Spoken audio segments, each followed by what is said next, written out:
Então, já vou fazer a abertura, né? Dando as boas-vindas oficialmente a todos vocês, agradecendo por estarem aqui prestigiando mais esse evento da Abracro. Espero que seja um fim de tarde, um começo de noite bastante produtivo, né? Que todos vocês possam aprender. Quando nós idealizamos o workshop desse ano, tinha uma frase que nós falamos, né? E que serviu aí de norte para todo mundo, que de cada uma das palestras, se cada pessoa que assistir a palestra conseguir melhorar algum pequeno processo no dia seguinte no trabalho, ou em breve assim no trabalho, se a gente conseguir, né, dar uma informação nova para cada um de vocês, esse seria o nosso objetivo. Então, eu espero que todos vocês consigam aprender alguma coisa nova, alguma dica, enfim, né, consigo extrair alguma coisa de cada uma das palestras dessa noite, né, e que possam se beneficiar de estarem aqui conosco, tá bom? Hoje, né, nessa tarde, nessa noite, a gente vai ter 3 palestras, tá? Então, a primeira vai começar agora, que é sobre a implementação do sistema Vigimed, da Anvisa, tá? Às 18 horas, a gente vai falar a respeito dos pontos críticos ao preencher a plataforma Brasil. E depois, às 19 horas, a gente vai falar de Master Protocol, falar de aspectos regulatórios relacionados aos Master Protocols. Tá bom? Muito bem. Dito isso, eu quero chamar e convidar agora, passar a palavra, né, para as nossas 2 palestrantes, né, que vão falar para a gente sobre a implementação do sistema Vigimed, da Anvisa, né, que é a Mayara Cortez, da ICON, e a Tabata O'Hara, da MedPace. Ambas são de CROs associadas à Abracro, e ambas são da nossa Comissão de Farmacovigilância, né? Então, eu quero dar as boas-vindas a Mayara e a Tabata, né? Agradecer de novo pela disponibilidade de vocês em virem aqui compartilhar conhecimento conosco. E vale hoje aquilo que também falamos ontem. Primeiro tem uma apresentação, né? E as perguntas que forem chegando, as perguntas sempre pelo chat, as perguntas que forem chegando ao final da apresentação, a gente vai ter um período aí de perguntas e respostas para esclarecimento de dúvidas, enfim, para interagir um pouco com as palestrantes. Tá ok? Bom, então agora eu passo a palavra para a Tabata, para a Mayara. Fiquem à vontade. O microfone é de vocês. Obrigado. Oi, obrigada. Estão me escutando bem? Muito bem. Muito bem, obrigada. Meu nome é Mayara, eu sou farmacêutica, especialista em pesquisa clínica. Atualmente eu estou como Drug Safety Associate na ICON e é isso. Tabata, a sua vez. Vocês já conseguem ver a minha tela? Sim. Tá ótimo. Boa noite, boa tarde todo mundo, eu sou a Tabata. Eu sou Clinical Safety Manager na MedPace. Atualmente eu faço parte do grupo de Safety Submissions dentro do grupo de Clinical Safety. Eu vou passar para a Mayara novamente, para ela começar a apresentação. Bom, obrigada. Então, é uma apresentação em conjunto, né? Pode passar para o seguinte slide. A ideia é a implementação do sistema Vigimed. Foi um tema amplamente discutido na Comissão de Farmacovigilância, e a ideia é trazer o que é, como acessar, como notificar, algumas lições aprendidas e um pouco das discussões que tiveram ao longo do ano, tá?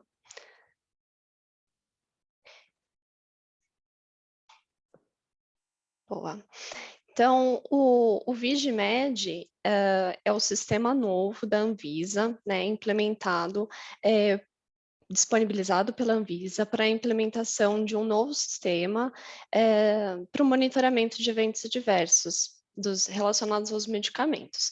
Vigimed é o nome dado aqui no Brasil ao sistema Vigiflow, que ele é fornecido pela Organização Mundial da Saúde e também em parceria com o Uppsala. O Uppsala é o centro que operaliza, o Comitê Internacional de Monitoramento dos Medicamentos. Então, o Vigimed passou a ser implementado esse ano, deixando de existir o FormSUS e o Notivisa, tá? O Notivisa ainda é utilizado, só que para as queixas técnicas.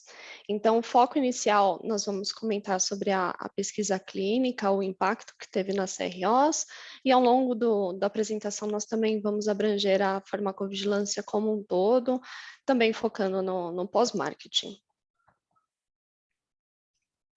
Pode ir para o próximo. Esse é um mapa que mostra os países que atualmente utilizam o Vigimed, o Vigiflow, né? O Vigimed é o nome aqui no Brasil, e vale destacar o impacto que tem a representatividade do Brasil. Então, é muito importante, né, perante a América Latina, a implementação e o segmento, né, dos eventos adversos nesse sistema único, né? Nós vamos comentar que a qualidade das informações e a troca de informações teve um ganho muito grande a partir dessa implementação. Tá? A Anvisa, pode ir para o seguinte, a Anvisa ela foi eleita, né, em 2016 como membro regulatório da ICH, é o único órgão da América Latina que tem essa representatividade, isso é muito, muito relevante, mostra o impacto e a qualidade do serviço que vem sendo feito pela Anvisa, e esse ano, né, ela foi reeleita como membro, e a implementação do Vigimed é uma das ações da entrada nesse comitê, né, de qualidade, harmonização e tudo mais. Então, a implementação, ela começou, né, aqui demonstrando nessa figura, em dezembro de 2018, foi implementado para os cidadãos e profissionais liberais. Pode ir para o seguinte, seguindo para as vigilâncias e hospitais sentinelas. Então, foi lições aprendidas, né, e melhorias do sistema pouco a pouco, até que, pode ir para o seguinte, os detentores de registro passaram a ter esse cadastro, e esse ano impactou as CROs. Então, primeiramente, foram as CROs que tinham estudos de COVID, passando a outras CROs, e acredito que a implementação já tenha sido sucessiva para CROs, né? Acredito que todas tenham um cadastro e seja possível realizar a submissão, né? É uma etapa de transição, então deixou de existir o FormSUS, o Notivisa, passou por um período de transição de uma submissão via Excel, e a partir da implementação do sistema, agora é possível fazer direto na plataforma do Vigimed. Foi na linha do tempo da implementação do Vigimed, primeiro foram os detentores de registros, que a gente diz que são quem produz os medicamentos. Então, a princípio, o Vigimed foi implementado para notificação de eventos pós-marketing, né, depois que o produto já está em comercialização. E aí, esse ano, a gente também passou a fazer a submissão de eventos adversos de estudos clínicos. Então, a gente fechou o ciclo de todo mundo que faz a notificação. Sim. O seguinte vai mostrar as características, né? Então, o acesso ao Vigimed, ele tem um login, senhas individuais que foram fornecidas a partir do cadastro das empresas pela Anvisa, e é possível duas formas de entrada de dados, tanto as entradas manuais de dados, como o upload de arquivos XML no padrão ICH 2B. E a escolha desses dados, ou entrada manual, ou upload dos arquivos, vai depender da capacidade técnica do detentor de registro do medicamento, né, da molécula, de fazer essas informações. Ambos são gerados a partir da base de dados, né, da base de dados de farmacovigilância. Então, se gera esse formato ICH e 2B, ou um formato SciOms, que depois se em inglês traduzido, eu ia falar translated, traduzido para o português, e essas informações são implementadas no sistema, tá? A terminologia utilizada é o MEDRA e o RUDRUG. Nós vamos comentar um pouco sobre isso. Isso foi um ganho muito bom de harmonização entre as informações, tá? E é possível fazer a baixa do recebimento de um acknowledge de que essa informação foi transmitida. Então, isso, depois de ser enviado, é possível salvar essa confirmação de envio na base de dados da empresa. Tá, pode seguir. Então, esse é um fluxo de informações, no geral, que acontece na pesquisa clínica. Então, os pacientes, eles vão nos centros de pesquisa, fornecem, né, informações de eventos adversos sérios que são transmitidos ao patrocinador. Pode dar um clique, tá? Obrigada. Essas informações, por sua vez, são transmitidas para as agências regulatórias aplicáveis. Pode dar outro clique. E essa é a linha do tempo mais comum que se vê numa CRO de transmissão das informações de farmacovigilância. Mas também é possível que pacientes, hospitais sentinelas e as empresas entrem diretamente em contato com as agências regulatórias, façam essa submissão, e todas as informações recebidas pelas agências regulatórias são transmitidas para o PSALA, né, da Organização Mundial da Saúde, e isso gera detecção de sinais, análise de sinais que são muito importantes e relevantes para a farmacovigilância como um todo. E o legal de ver nessa linha do tempo é que a gente faz o acompanhamento da segurança dos medicamentos durante os estudos clínicos, então a gente tem o monitoramento dos eventos adversos muito de perto, a gente conhece o perfil dos pacientes de perto, então é mais fácil a gente conseguir identificar um risco, se o medicamento apresentar algum risco. E o que acontece depois que o medicamento ele é colocado no mercado? A gente tem que continuar a acompanhar esse medicamento para saber se aquilo que a gente visualizou durante os estudos clínicos ele é real. A gente não está no ambiente mais controlado, a gente tem um monte de pacientes com perfis diferentes, com histórico médico diferente, que tomam outros medicamentos concomitantes, que vivem em lugares diferentes. Então, a gente não está mais no ambiente super controlado. Então, a gente continua fazendo o acompanhamento desses eventos adversos e desses pacientes.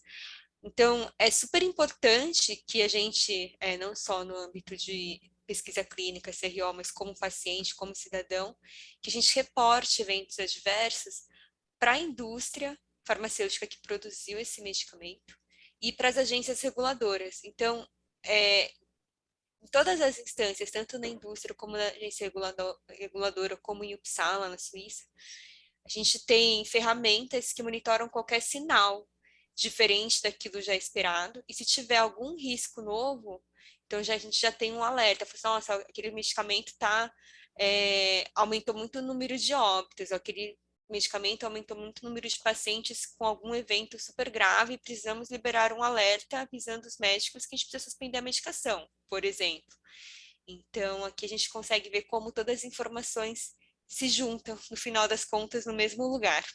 Sim, até mudança de atualização de bula, mudança de embalagem, tem diversas ações que são resultados da farmacovigilância e que é a captura dessas várias informações, né? Então, não é um evento, uma informação, ela nunca é irrelevante, né? Todas essas informações recebidas, elas geram detecções de sinais que são muito relevantes para o perfil de segurança do produto, né? E enquanto ele estiver sendo comercializado até o último lote e até depois disso, mesmo medicamentos vencidos, né? É possível ter a coleta dessas informações, o fabricante ele é responsável pela segurança desse produto. Boa. Então, essa é a carinha, né, do sistema, do Vigimed. Então, esse é o link e essa é a primeira imagem que aparece. Então, nós colocamos o e-mail, a senha, que é específico de cada CRO, tá, fornecido pela Anvisa. Então, é um sistema super controlado de informações. E assim que nós entramos no sistema, aparece os outros países que compartilham dessa base de dados. Então, esse é só um exemplo, né? Nesse caso, o Vigiflow tem acesso tanto à agência do Brasil como a do México. Então, é só um exemplo de como facilita a integração dos países, como é importante e a relevância desse novo sistema, né? Então, é possível carregar, né, o E2B. Pode seguir para o seguinte, isso. Então, tendo o arquivo E2B gerado pelo sistema de farmacovigilância, é só arrastar ou procurar no computador e automaticamente tudo se popula. É muito simples, né, a forma como o E2B é feita. Ou tem a entrada de dados, que pode ser feito tanto a edição de uma notificação já enviada, como a inserção de uma nova. Pode ir para o seguinte, que vai mostrar. Para edição, é só também arrasta o E2B gerado pela informação inicial, vai autopopular todos os campos, faz a atualização dos campos que gerou aquele relato de atualização, né, de acompanhamento, e novamente faz o envio das informações. Então é muito simples, o ganho de tempo e de otimização do sistema foi muito grande por esse lado, né? Pode ir para o seguinte. E aí, essa é a carinha do sistema quando eu vou inserir a informação pela primeira vez. Então, se eu vou inserir manualmente a primeira vez, essa é a aba como aparece, né? Então, tem todas as abinhas que vão sendo preenchidas, é só clicar no próximo, assim que as informações são incluídas. De relevância para a pesquisa clínica, então as informações, né? O tipo de notificação, coloca como notificação do estudo, inclui-se informações sobre aquele estudo, nome, códigos, qualquer descrição referente àquele estudo. E um ponto muito importante que foi super discutido na comissão de farmacovigilância ao longo do ano foi essa identificação única da notificação. Pode ir para o seguinte, que é uma notificação que gerou muita discussão para evitar duplicidade. Tabi, se quiser comentar algum detalhe específico. Isso. Então, cada casa que a gente gera, a gente tem um nome, um número padrão, que é o número que a gente chama de World Wide ID. Que, então, as duas primeiras letras são o país de origem do relato, o nome abreviado do patrocinador, e um número de notificação, que geralmente ele é o MCN, que é o Manufacturer Control Number, que é o número que vai no formulário CIOMS. Então, esse número ele é gerado automaticamente pelo sistema e ele é uma identificação, como o nome diz, é uma identificação única no mundo. E o que acontece? A gente reporta essa informação para a Anvisa, porque a Anvisa solicita que a gente reporte todos os casos nacionais. Mas existem autoridades regulatórias que solicitam casos do estudo que está ocorrendo naquele país, mas que aconteceram no mundo inteiro. Então, por exemplo, na Europa, através do EudraVigilance, a gente submete esse formulário, o XML, a gente usa geralmente o XML, o E2B, a gente insere no portal do EudraVigilance. E aí, o EudraVigilance manda essa informação também para o OMS. Na Coreia do Sul, por exemplo, a gente também manda esse caso, a Coreia do Sul também pede todos os casos que aconteceram no estudo que está ocorrendo na Coreia do Sul, mas que aconteceram em qualquer lugar do mundo. A gente precisa mandar para eles. E aí, quando eles mandam para a base de dados da OMS, a OMS vai receber o mesmo caso várias vezes, vai receber do Brasil, vai receber do EudraVigilance, vai receber da Coreia do Sul e de vários outros países que também recebem casos que aconteceram em qualquer lugar do mundo. E a gente, se fosse entrar nesse sistema uma vez por país, ia parecer que tem um número muito maior de eventos adversos do que realmente tem. Então, através do número da identificação única no mundo, a gente consegue identificar os casos que são duplicados. Então, a gente discutiu bastante com a Anvisa sobre essa questão e acho que todas as regiões estão alinhadas, a gente está trabalhando para alinhar também esse ponto junto com a Anvisa. Sim. O seguinte, então, se refere à aba do relator, que no caso da pesquisa clínica é o investigador principal, né, o médico que está acompanhando aquele paciente. Então, pede-se algumas informações referente ao relator, né? Não todas as vezes, não todas as informações são requeridas para submissão. Então, as informações mínimas são requeridas, caso alguma esteja faltando, não tem problema, né? O importante são os critérios mínimos, que é o relator, paciente, produto e reação que esteja sendo fornecido, tá? O seguinte.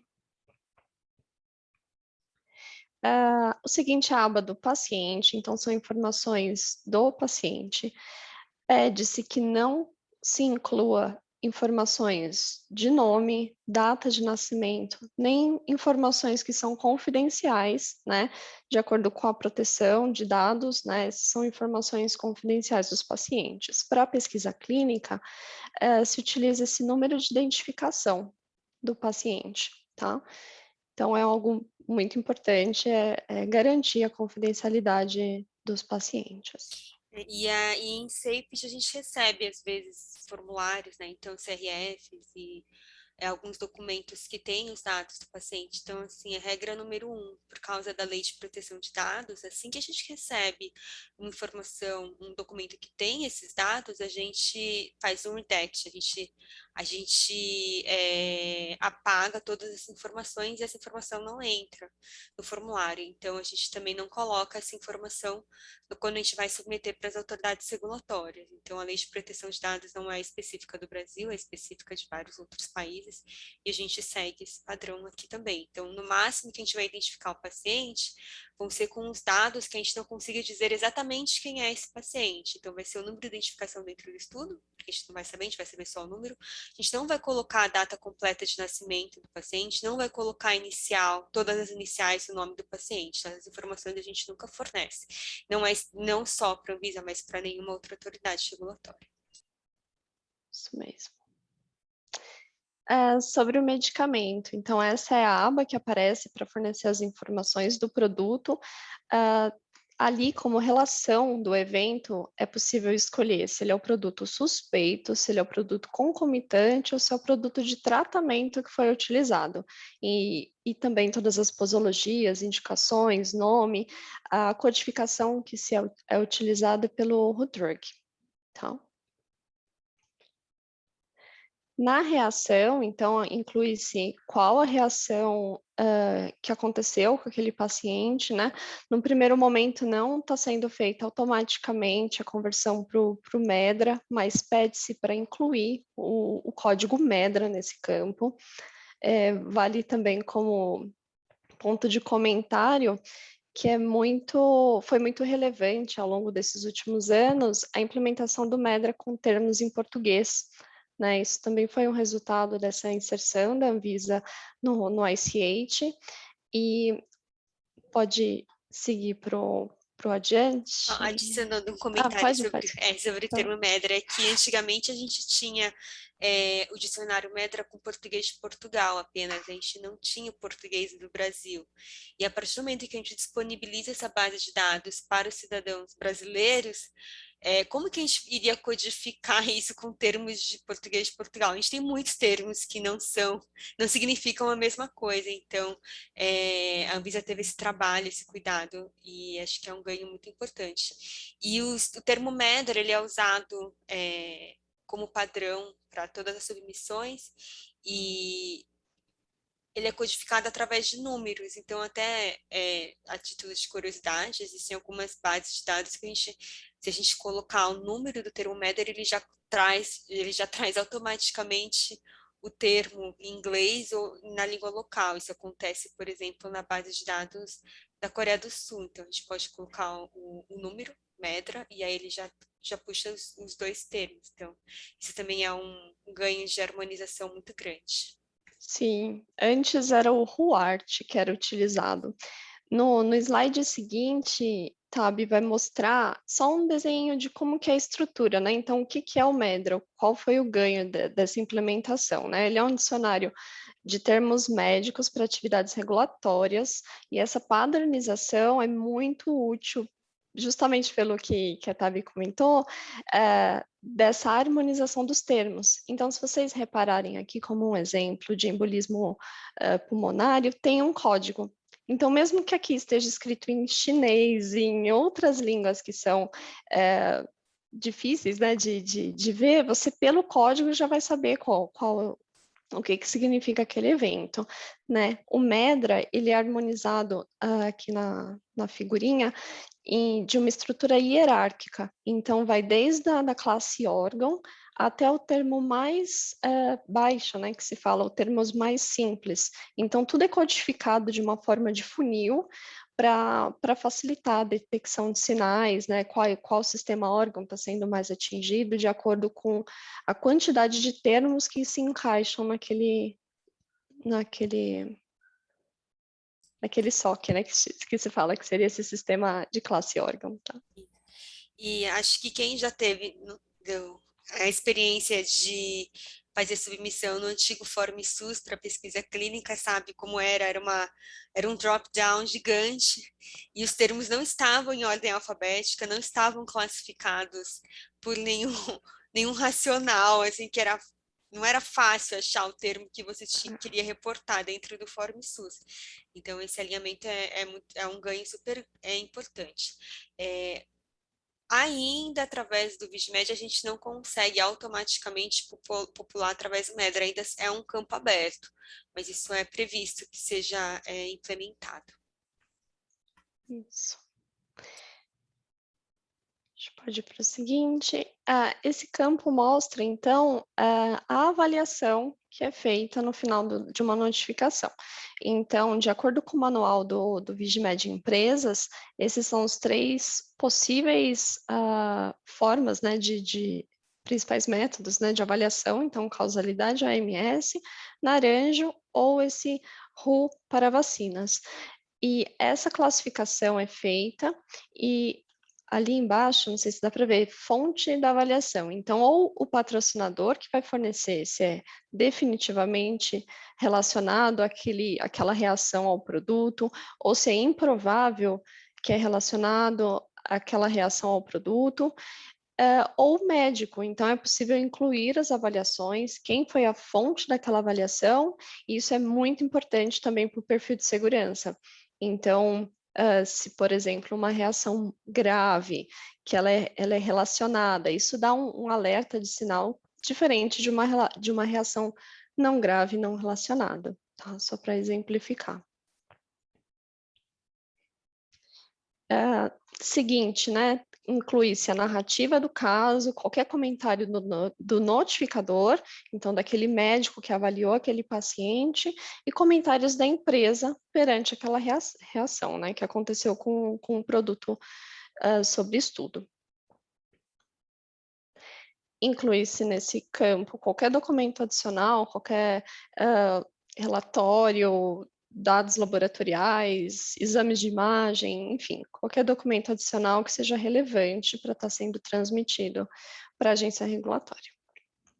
Seguinte, então, a partir do momento que tudo é preenchido, né, pelo menos as informações mínimas, também pede-se que seja feito, né, com o máximo de informações, de uma forma consistente e mais completa possível, né? Então, assim que é feito, tem um botãozinho de enviar, clicou em enviar, aparece um baixar acknowledge, né? Então, de que aquela notificação foi feita. Pede-se para fazer o download disso, pois ele fica disponível apenas por 7 dias no sistema. Isso é um ponto que a Anvisa comenta de não deixar o VisMed como uma base de dados. Então, ele é apenas um portal de transmissão de informação, tá? Não uma base de dados da empresa. Então, toda vez que é feita uma submissão, tem que fazer o download, né, desse acknowledge e na seguinte, mostra o download da notificação, então que também é importante ser feito. Sem esse download, se vai precisar atualizar, e não tem esse download, né, do que foi feito anteriormente, você vai precisar inserir novamente todas as informações. Então, assim que a informação é transmitida, pede-se para fazer esse download da notificação e salvar, né, no sistema de farmacovigilância da empresa.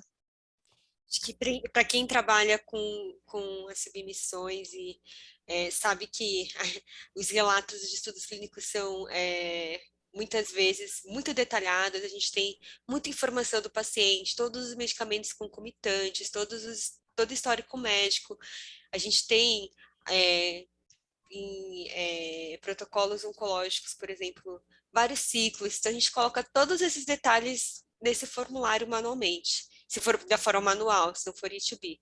Então, se você não tiver salvo esse arquivo, você vai ter que colocar tudo de novo se tiver um follow-up, né, um acompanhamento. E, então, é interessante a gente salvar o arquivo em XML, que quando a gente receber um follow-up, a gente só precisa fazer o upload do arquivo do caso inicial e atualizar as informações novas. Então, facilita muito, a gente ganha muito tempo com isso.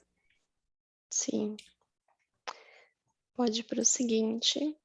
São os pontos positivos, né? Então, que nós identificamos que a utilização do E2B e a utilização de dicionários que são internacionalmente reconhecidos como o MEDRA e o RUDRUG causa essa harmonização com outros países, e isso é muito, muito importante e relevante para a pesquisa clínica, né? Também agilidade, essa é uma matéria da semana passada, né? Que pelo fato, isso é apenas uma curiosidade, mas pelo fato do Brasil estar no E2B, foi permitido o aproveitamento de informações e de análises já feitas por autoridades estrangeiras que também são membros do E2B. Isso, então, pretende-se, né, que a análise do DDCM seja realizada num tempo menor, com o aproveitamento dessas informações. Então, isso também é um ganho muito grande para a pesquisa clínica brasileira como um todo. E outro ponto seria a minimização de erros, né? Como nós mostramos, essa automatização dos processos tende a minimizar os erros, né? As entradas manuais e as informações serem transmitidas de forma muito mais segura para as autoridades regulatórias.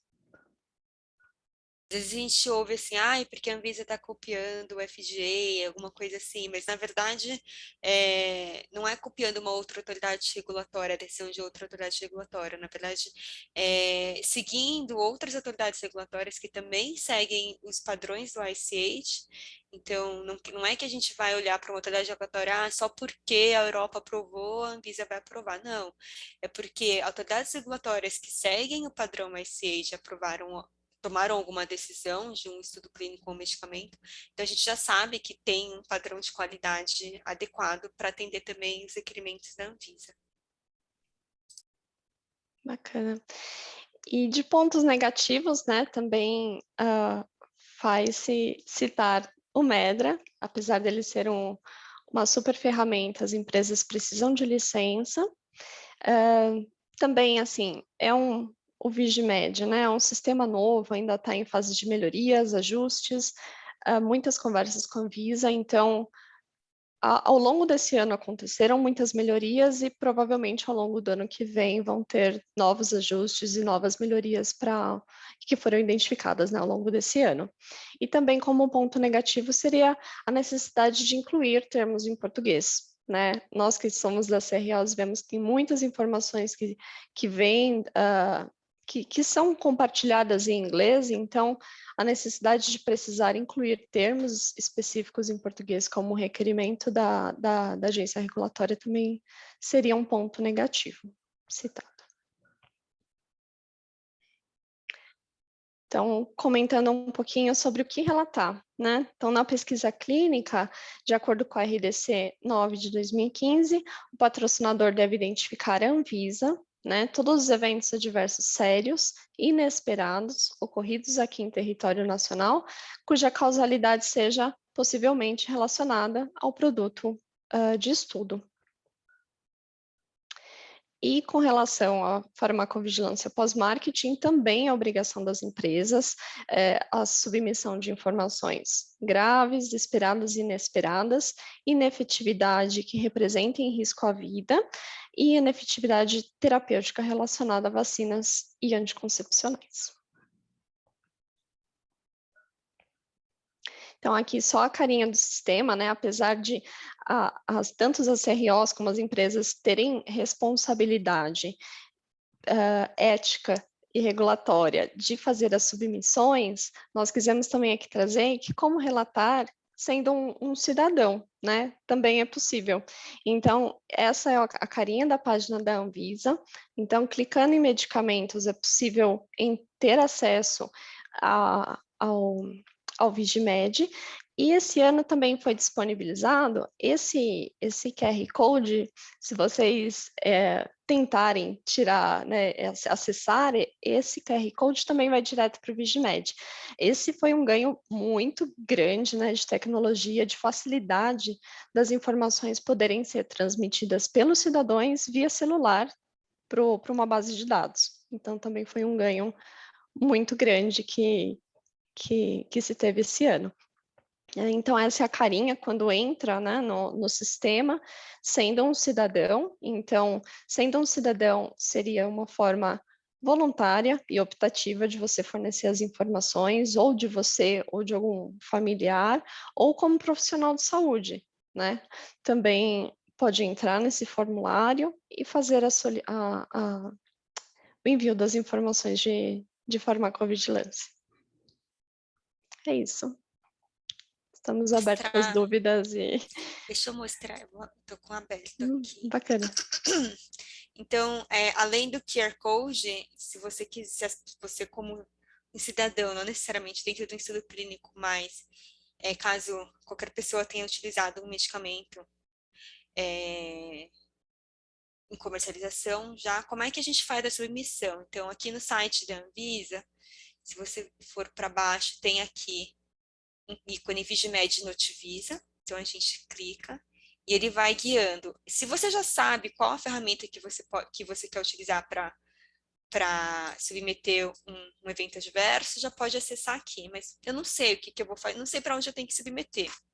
Então aqui, qual que é o produto que você utilizou? Então a gente está falando de medicamento, eu vou aqui em medicamento e vacinas. Se for alguma coisa relacionada à COVID, tem aqui um ícone específico, né, para a COVID, sobre uso de produtos de medicina tradicional chinesa, mas nosso interesse aqui é falar sobre eventos adversos de medicamentos.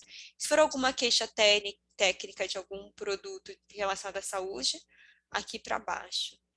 E, bom, vamos lá, se focar no Vigimed, vou reportar um evento como cidadão, então a gente vem aqui, cidadão, que aqui é a telinha que a Mayara acabou de mostrar. Então, estou notificando para mim ou familiar, ou estou identificando como um profissional de saúde. Para relatos espontâneos, então, quando espontâneo a gente fala a pessoa utilizou o medicamento, ou alguém utilizou o medicamento, eu estou espontaneamente entrando em contato com a Anvisa ou com o laboratório que produziu, é muito importante a gente ter essa diferenciação, porque as autoridades regulatórias entendem que uma pessoa que é um profissional de saúde tem um discernimento e conhecimento diferente de uma pessoa comum. Então, vamos lá. Reportando para mim, eu sou uma pessoa que vou reportar como se eu não fosse um profissional de saúde. Então, aqui eu vou escrever as informações do que aconteceu, colocar a reação e o sintoma, colocar a data de início e fim, colocar bonitinho, duração, qual que é o desfecho, né? Então, recuperou, não recuperou, eu ainda tenho, estou com um evento adverso ainda presente. Eu já sei se aqui é seriedade, então eu acho que é uma situação importante, mas não tem nenhuma dessas outras classificações. Eu quero reportar mais de um evento adverso, eu posso adicionar aqui também mais um evento adverso. Então, aqui tem informação do medicamento ou vacina, então a gente coloca o nome do fabricante, número de lote, todas as informações do tratamento, início ou fim. Eu acho que para ir para frente eu vou ter que escrever alguma coisa. medicamentos concomitantes, algumas informações adicionais também posso colocar mais. Histórico médico, comentários que forem relevantes para o caso, e aqui os dados do paciente em si. Né? Será que ele vai deixar aí? Ele não deixa, se eu não preencher nada.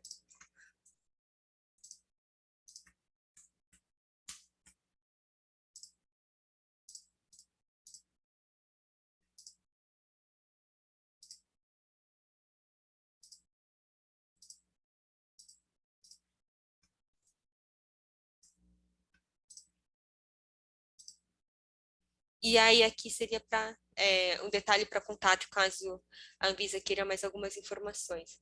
Só não vou indo continuando para não fazer um relato em branco para a Anvisa, mas é basicamente isso. Então, a gente consegue entrar como um cidadão, reportar. E além de reportar para a autoridade regulatória, é super importante a gente reportar também para o fabricante, porque é importante também para o fabricante saber o que está acontecendo com o seu medicamento, né? Deixa eu logar aqui no outro, a título de curiosidade também. Sim, e só como comentário extra também, acredito que ficou claro a diferença, né? Os campos são muito mais simples e muito mais específicos para um profissional de saúde liberal, né? E para um cidadão. Então, não é nada complicado, não é nada absurdo ou trabalhoso, né? Você fazer um relato em seu nome. Então, aconteceu alguma coisa, tomou um medicamento, tomou uma vacina e teve alguma reação, é muito importante essa transmissão de dados, né? Não só pelo paciente, pelos profissionais de saúde que também ouvirem, né, essas informações, porque isso é um ganho para a farmacovigilância como um todo. Isso. E aí aqui mostrando como que é o e-report, né, o VIGMED para profissional, para pesquisa clínica, então aqui a gente tem, se a gente tivesse um XML, a gente só arrasta e coloca aqui, então super fácil. Se eu quisesse editar uma notificação que eu já fiz, também só arrasto e coloco aqui. E aqui são os campos que a Mayara mostrou agora, então a gente vai abrindo aqui os campos e vai adicionando todas as informações. Então, é bem mais detalhado, assim, por ser de estudo clínico, o relatório ele é super detalhado. Então, todas as informações a gente coloca aqui. E caso tenham pessoas aqui na audiência que trabalhem em centros de pesquisa, então toda a informação que é reportada para a gente depois transcreve aqui, então toda a informação que a gente recebe do centro é super importante, então a gente coloca todos os dados mesmo aqui, então os exames que o paciente fez, todo o histórico médico, né? Históricos de medicamentos anteriores, e aí aqui as avaliações, então a gente coloca se é relacionado ou não. Então, aqui, por exemplo, eu vou colocar, aqui a gente não colocou nenhum evento adverso, mas ele lista aqui cada evento adverso que a gente colocou no formulário e pede a relação de causalidade para cada um deles. Né? Então, é bem completo assim, o formulário. Então,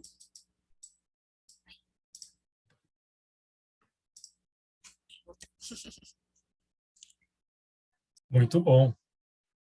Muito bem, já posso começar com as dúvidas do pessoal? sim, por favor. Então, tá bom. Primeiro eu quero agradecer pela apresentação, bastante completa, né?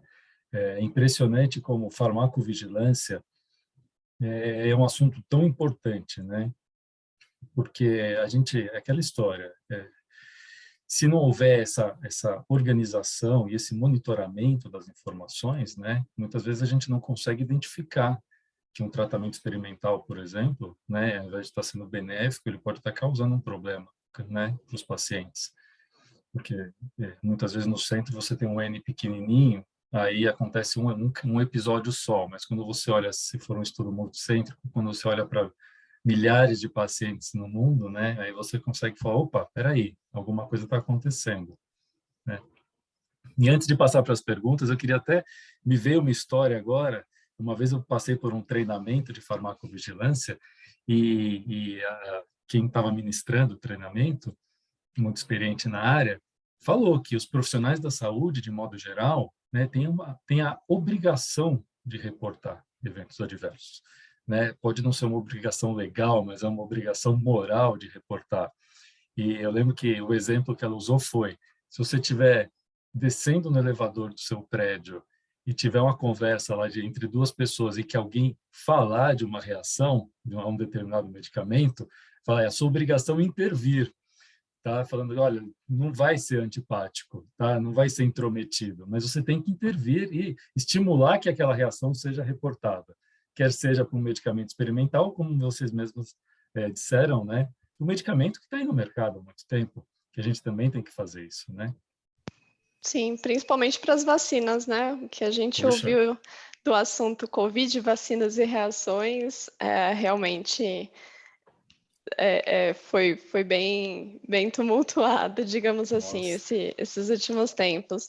Mas é de extrema importância ter esse assunto super claro, né? E livre de qualquer dúvida, né? De que não tem problema reportar a qualquer momento. E isso do elevador, nós que somos farmacovigilantes temos isso muito ligado, assim. Então, qualquer informações recebidas, eu já estive numa palestra que eu depois falei, oi, licença, eu queria aqui, sou farmacovigilante, preciso saber dessa informação.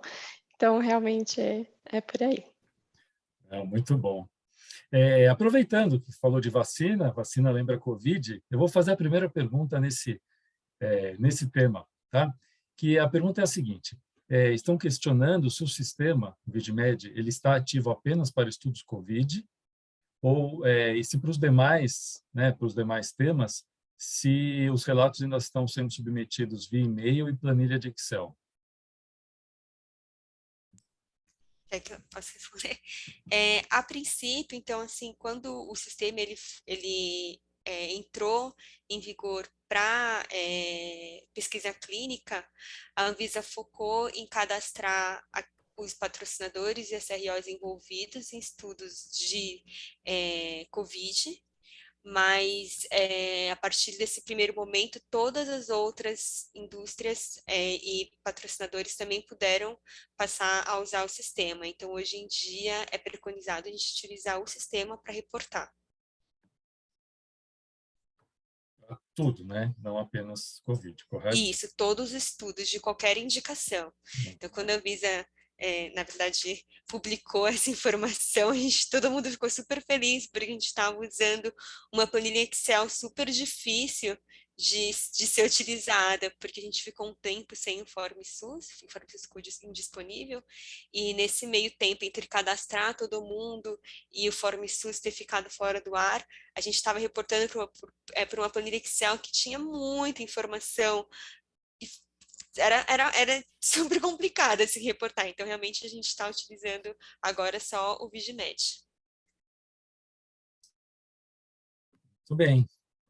Agora uma dúvida aqui que é a seguinte: quando vocês mostraram um mapinha aí no começo sobre o VIGMED, né, deu para notar que Estados Unidos, Europa e Japão estavam de fora, né? Então a dúvida primeira é: por que eles estão de fora? Se eles têm sistemas únicos entre eles, se eles usam o mesmo, mas a gente não usa o mesmo que eles, né? Essa é uma questão. E aí, nesse mesmo bonde, nesse mesmo vagão, uma outra dúvida é a seguinte: estudos de patrocinadores do exterior, que sejam destes países, né, faz com que vocês tenham que trabalhar com mais de um sistema de reporte, né, ou não? Vocês notificam via VIGMED, né? E aí vocês até comentaram que existe um ID único, isso internacional e tal.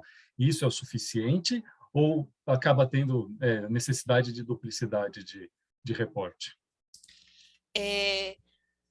Existem países que a gente implementou o VigiFlow, né, o e-reporting, mas existem outros países, que foi o que a Mayara mostrou no comecinho, no mapa, mas existem países que já têm ferramentas de submissão super robustas. Então, o EudraVigilance do EMA, ele é uma ferramenta, assim, bem antiga, já faz, se eu não me engano, mais de 10 anos que está no ar, então a gente já usa há muito tempo e já tem essa conversa com a OMS já há muito tempo também. Então, a gente não tem necessidade de criar uma nova ferramenta. Então, realmente, a EudraVigilância é bem complexa. Então, para você conseguir, para você ter o acesso ao EudraVigilance, por exemplo, você precisa fazer um treinamento. Agora a gente tem até algumas sessões que são online, mas antigamente para você ser a pessoa responsável de Odra Vigilance tinha que fazer o treinamento presencial.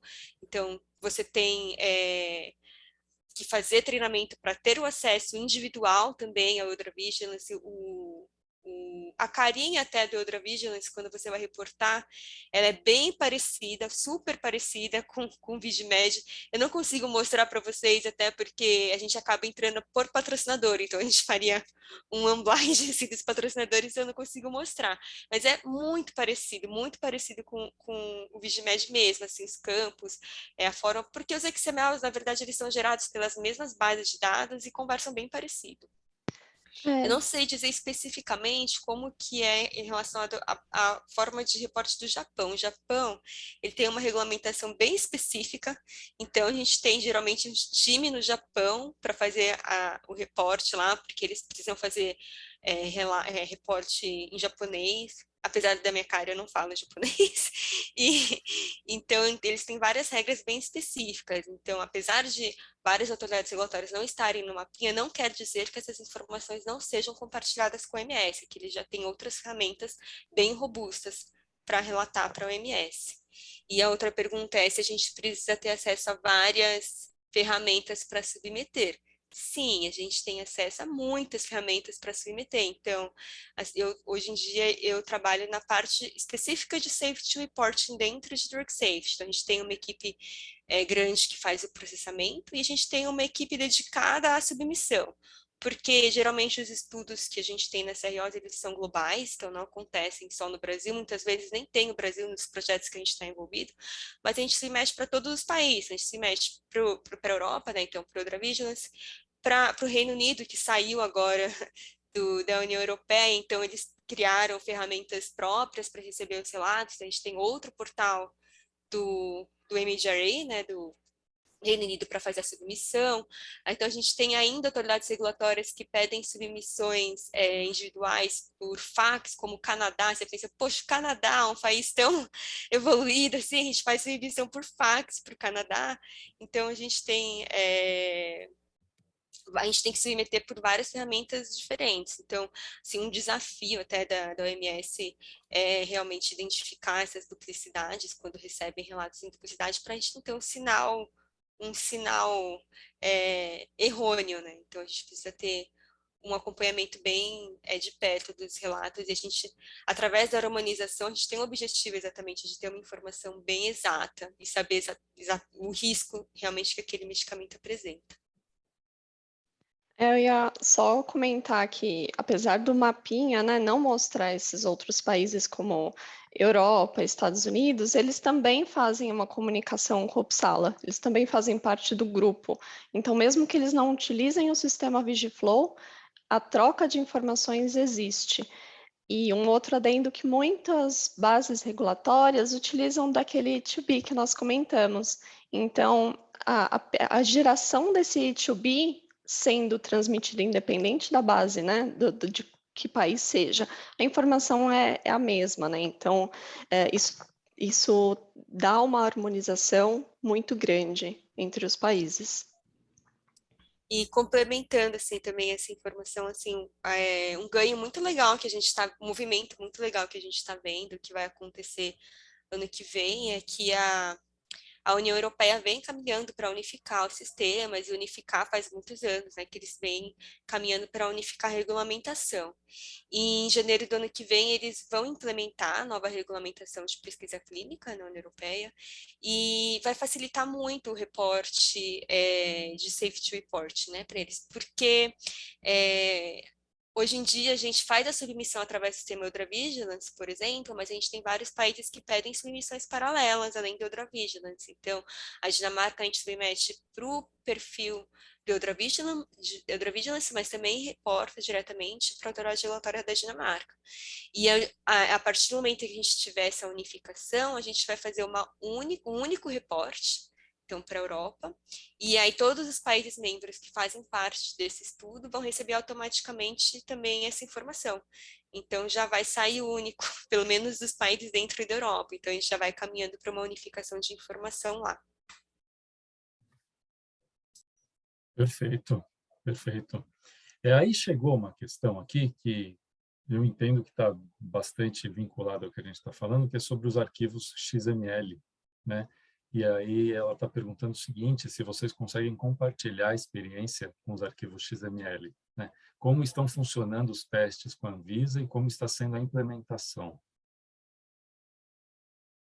A gente consegue falar que a gente teve várias conversas, né, com a Anvisa, e no momento, assim, a gente está cadastrando cada patrocinador no site da Anvisa, justamente para a gente conseguir transmitir os arquivos com o nosso World Wild ID Number, né, o caso de identificação único.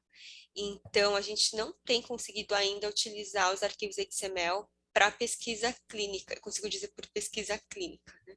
Para se meter através da pesquisa clínica. Então, a gente tem o guidance já, então, a partir do momento que a gente conseguir cadastrar cada patrocinador, a gente tem que configurar a nossa base de dados para gerar o XML com o perfil da Anvisa, e aí sim a gente vai conseguir testar o XML. Então, agora a gente só utiliza os XMLs de follow-ups. Então, a gente faz a inserção de um caso inicial na base de dados, e a gente extrai o XML, e aí quando a gente faz um follow-up, a gente utiliza já o XML do caso anterior. Então, no momento, essa é a nossa experiência. Ainda a gente não consegue fazer tão automaticamente, mas é o nosso objetivo.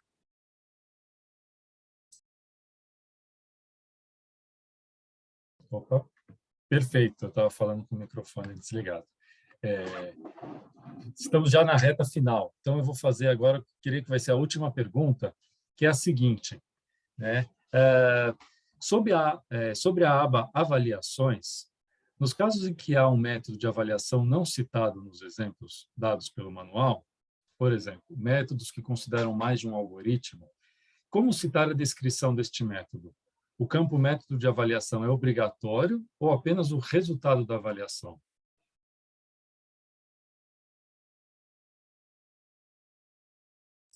Deu para entender? Deu. O campo de avaliação, ele não é obrigatório, você consegue fazer a submissão colocando apenas o resultado da avaliação. Eu aconselharia, se tivesse uma avaliação que não está descrita no manual, de colocar na narrativa. Então, no final, ou como comentário do, do, do notificador, incluir qual foi a avaliação realizada. Muito bem. Ainda ficaram algumas perguntas aqui, mas o nosso tempo já chegou ao fim, né? Então, eu queria agradecer novamente a Tabata, a Maiara, né, por terem dividido tantas informações aqui conosco, né? Foi uma apresentação muito boa, muito didática de vocês. Querem dar algum recado final? Alguma consideração final? Bom, acho que se alguém ainda tiver alguma dúvida, a gente é super fácil me encontrar no LinkedIn. Acho que eu sou a única Tabata Ohara que tem lá. Eu estou como Tabata Ohara Miyamura. Eu tenho muitos nomes, então, às vezes. Mas é super fácil, pode entrar em contato, assim, a gente dá o total suporte. Sim, fico feliz que tenham gostado, que tenha gerado dúvidas e comentários. Então, a nossa ideia é mostrar a farmacovigilância de uma forma dinâmica, né? Como vem constante mudanças, aperfeiçoamentos e muitas novidades aqui por vir. Então, foi um prazer falar com vocês. Obrigado, então, a ambas. Obrigado a todos que participaram aqui da nossa primeira sessão da tarde. Daqui a pouco já vai virar noite, certo? E, bom, então agora, antes da gente passar para a próxima apresentação, a gente vai fazer um pequeno intervalo, né? Continuarei conectado aqui, mas a gente vai demorar ainda aí uns 3 minutos para começar, para dar tempo da nossa audiência ir tomar uma água, andar um pouquinho, né? E voltar aqui para o computador, enfim, para o seu device aí, para o tablet, celular, que seja, né? E participar da nossa próxima sessão. E lembrando que a nossa próxima sessão vai falar sobre os pontos críticos no preenchimento da plataforma Brasil, né? Então, a Bárbara vai trazer bastante informação importante para a gente. Então, nos vemos daqui no meu relógio agora são 18 horas, quando for 18h03, a gente vai dar início à próxima sessão. tá ok? Obrigado.